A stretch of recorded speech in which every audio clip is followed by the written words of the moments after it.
Today, we're diving right into the heart of the matter, literally.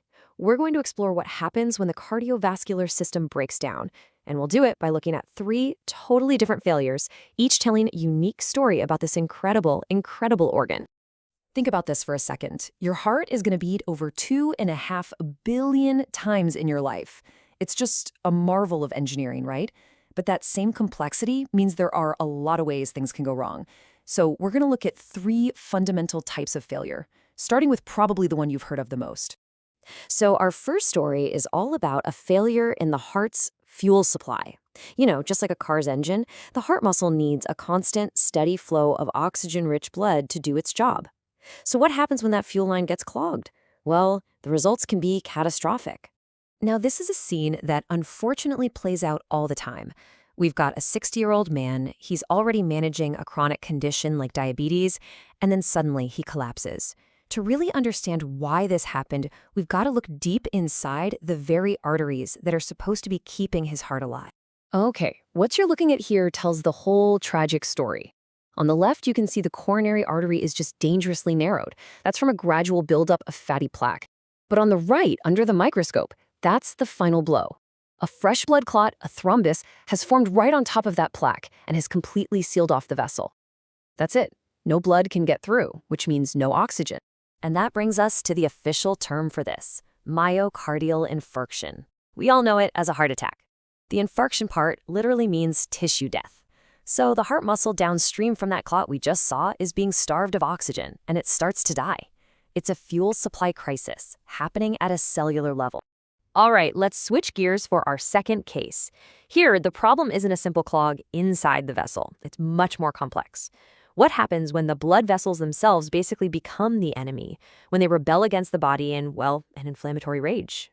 Get this. This quote comes from a case report about a 77-year-old man with an unbelievably complex condition. His own body was fighting itself. His immune system was attacking his blood vessels in not just one, but two different ways at the exact same time. Talk about a rare and challenging puzzle to solve. So, to figure this puzzle out, we have to understand the two diseases that were coexisting. On one hand, he had something called polyarteritis nodosa, or PAN, which attacks medium-sized arteries. Then, at the same time, he also had microscopic polyangiitis, MPA, which goes after the even smaller vessels. For this poor guy, it was a two-front war being waged against his entire circulatory system. Now for our final story, we're going to rewind the clock way back. We're moving away from diseases you get during your lifetime and going to a problem that exists from the very first breath.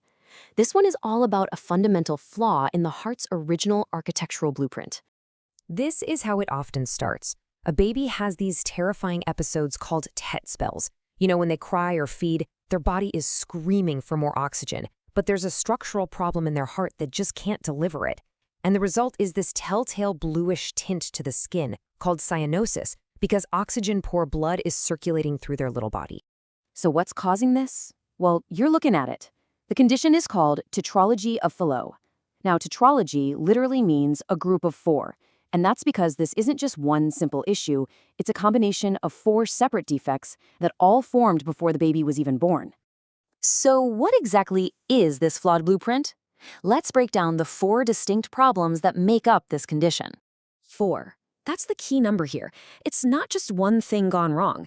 It's a cascade of failures, all connected, creating this perfect storm inside a tiny infant's heart. Okay, first, there's a hole between the heart's two main pumping chambers. Second, the exit path to the lungs is way too narrow, which restricts blood flow. Third, the body's main artery, the aorta, is kind of shifted out of place, so it sits right over that hole, meaning it gets a mix of good oxygen-rich blood and bad oxygen-poor blood. And finally, because it has to work so hard to push against that narrow pathway, the right side of the heart gets way too thick and muscular from all that overwork. So let's pull back for a second. We've just looked at a 60-year-old, a 77-year-old, and a 7-month-old. Their conditions seem like they're from different planets, right? But they all teach us something really fundamental about the different ways a heart can be vulnerable.